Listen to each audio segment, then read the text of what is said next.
Hey, what's up you guys? Paul here. So today I wanted to talk about competitive Yu-Gi-Oh mentality and some of the sort of harsh realities of it, as well as ways that it can benefit you and just how you can kind of better prepare yourself or get into the mindset for competing. This is more so aimed at the Yu-Gi-Oh player who wants to get into the regional and YCS sort of grind and get better results, win more, things like that. It's going to be a bit of a contentious video because I think that this isn't for everybody, and it's not something that a lot of players will necessarily appreciate to the fullest. And it's not, something that you have to do, but it's stuff that's helped me. So a little bit of background, I have played sort of competitive Yu-Gi-Oh since 2008, 2009, something like that. And I've kind of been on and off with how much I go to regionals and YCS events, but I've gotten my fair share of tops and invites at regionals and things like that. I'm not the best player in the world. I haven't won a YCS or anything crazy like that. But this is just meant to be stuff that sort of helped me and can sort of maybe help you. Also, the silver lining is that this doesn't necessarily have to apply to everyone. I'm not saying that you have to look at Yu-Gi-Oh this way, or at least not all the time. So keep that in mind. Okay. So I've got two mentalities when it comes to Yu-Gi-Oh! I've got my sort of fun mentality and I've got my tournament mindset. So playing for fun is how I pretty much play 90% of the time. I like to build a lot of crazy decks. I tend to build them very pure. I've mentioned this in past videos. I don't really like having to play just the best sort of homogenous extra deck cards in every deck. I don't like making DPE and Barone in every deck that I play. I don't really like using hand traps. I don't like using floodgates. I don't like using blowout cards. To that end, I don't even like really playing in the most optimal way and finishing my opponent. It's the earliest opportunity. I like for duels to feel back and forth. I like for them to feel interactive. And you guys can probably tell from the content that we usually make on the main channel. I mean, I'm playing Yu-Gi-Oh for fun most of the time. And that really is how it is. I like that, and it's kind of my preference. But when I'm playing in a tournament, things take a 180. I am, of course, playing to win, and I take it really seriously, but also I really, really, really don't want my opponent to have any fun. So I want it to be brutal. I want it to be unfair, and I want my opponents to sort of treat it the same way, and they do. So yeah, here are sort of the three sort of things that I think can really help prepare a person for playing in that environment. The first one, and it's kind of the overarching thing, is playing to win means using the best tools at your disposal. So that means that when you play in a tournament, when you sign up for a tournament, and when anyone signs up for a tournament, like a regional, a YCS, right? That's kind of what we're talking here. You got to pay money to enter that. Those are $20 to enter. They might be more now. And a lot of times when people go to these, they've traveled maybe a few hours, maybe across the country to play in this tournament with a large amount of people, and the goal is to get the W. The goal is to do as well as you can, win as many matches as you can, however you can. So to that end, you're going to encounter players who want to win. And that means they're going to use the best cards and the best strategies. The thing about these things is there are cards in Yu-Gi-Oh! And strategies and decks in Yu-Gi-Oh! That are supremely overwhelming and unfair and polarizing, right? Floodgates are stupidly powerful, and they should probably a lot of them need to be banned and need to go. They're not fun to play against. They're very uninteractive, but you can bet your bottom dollar people are going to be using them in a tournament to win, right? And same thing goes for a lot of the strong extra deck monsters. I hate DPE, people will be playing DPE. I hate Barone, people will be playing Barone. People will scythe lock you. People are going to hand trap you to hell and back. People are going to be playing the most expensive cards. They're going to be playing the best cards. And anything's pretty much on the table. If it's not actually cheating, then people will basically play it. As annoying as Mystic Mine is, it's a legal card and people will play it, and you're going to encounter that and you need to prepare for it. I say this kind of for two reasons. The first is that it means that you have to kind of mentally wrap your brain around the fact that these are legal cards and people want to win. So even if you take issue with these cards, it doesn't really mean that other people take issue with them. Or you can dislike a card and dislike its horrible balance and all that and still use it. I certainly do. I think that Super Polymerization, one of my favorite cards to use in a lot of my sort of going second decks, is very unfair and probably should be banned. But when I'm in a tournament, you can best believe I'm going to use it. Your opponent can't react to it. It can really blow out certain matchups and be just stupidly unfair. But I'm playing it. It's legal, and it's going to be in my deck, and I'm going to use it at every opportunity that I can. People are going to scythe lock you. People are going to flip floodgates. People are going to use these cards and use these decks because they win. And so all the complaining in the world and whether or not it should exist doesn't really relate much to the tournament experience, because when you're sitting down and facing your opponent, that's like what it is. I think it also helps a little bit with the salt of like losing to these cards when you just come to terms with the fact that your opponent's trying to win just as much as you are, and you should also play those cards if you have the opportunity to. So that kind of takes me to my next point, which is that you kind of got to let go of this idea of like originality. Now, there's a certain morality thing that people attach to this, like, oh, you should only win with, original Yu-Gi-Oh decks that are your own.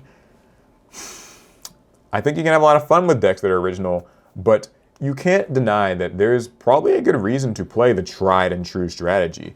If everyone's playing it, that probably means that it's really good. Can that be frustrating to play against? The same deck every time, having to deal with sprites, for instance. That's kind of a new one, like in every round that you play, or like Sword Soul or Despia. Yeah, it can be annoying and samey and boring, but there's a reason why people do it, and there's even a reason why people kind of just do the whole if you can't beat them, join them thing. Remember, you paid to be in this tournament. It's totally legal to do that, and yeah. So try not to judge opponents too harshly for playing the same thing that everybody else is playing, because it does work, and don't let your ego or pride get in the way of you playing the same cards. It's totally okay to play the best deck if you want to win, and also it's okay to like play the best cards. You don't really get like points or a prize for using the most original deck to win with. You don't get points or a prize for, say, not running hand traps or not using floodgates. If anything, you might just be disadvantaging yourself, like handicapping yourself when you do that. And like, I think that can help once again with like the stigma around stuff like net decking, right? It's not as bad these days, but I remember when I was getting into competitive Yu-Gi-Oh, there was always the stigma around like, oh, you net decked this. Like you took this deck list online and you just copied it, card for card, and that means you don't have any originality or any skill. Maybe it does, maybe it doesn't. I don't really know the answer to that. But you know what I do know? If the deck works and it can get you a win, then you should at least try it. I think that there's really nothing wrong with copying deck lists from the internet. Yeah, like you should still play it a little bit before the first tournament you use it in, so that way you can at least be comfortable.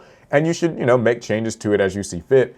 But I think that, getting upset with people for playing, the same best deck that everyone else doesn't make a lot of sense to me in the tournament setting, in the tournament context, and the tournament mindset.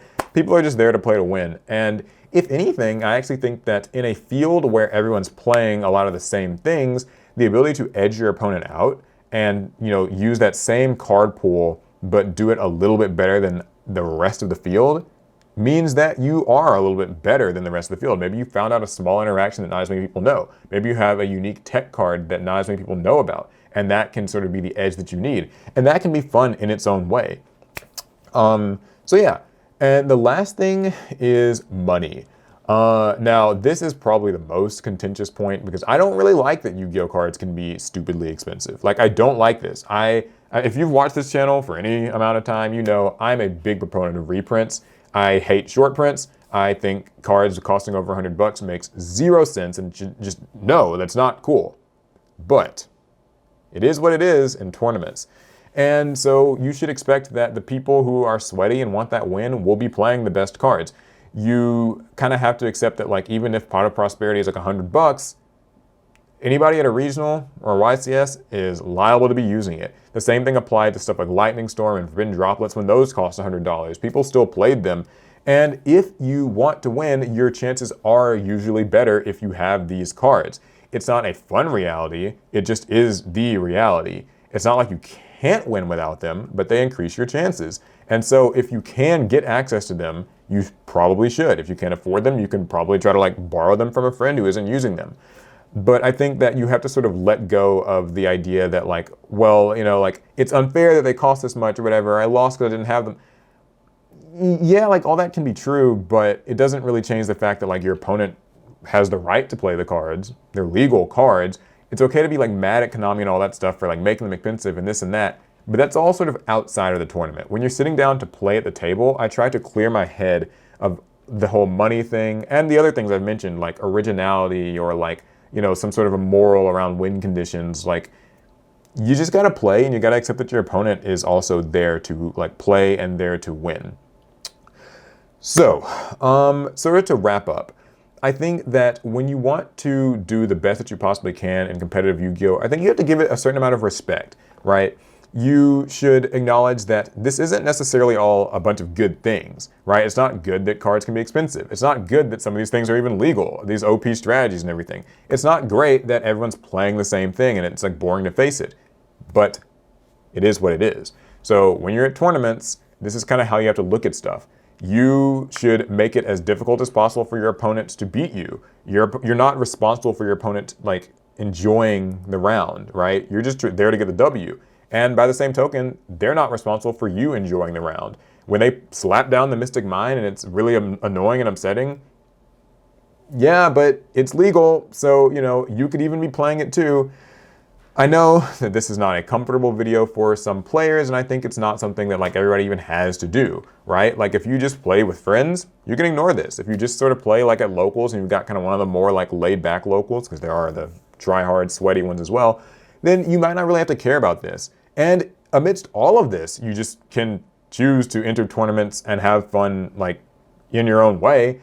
I just think that these are things that can sort of help you to focus in on your goals a little bit more, is by leaving the complaining and the negativity for maybe like after the tournament. And when you're in the tournament, when you're sitting down, respecting the fact that you want to win, they want to win, anything goes, you know, let's do it.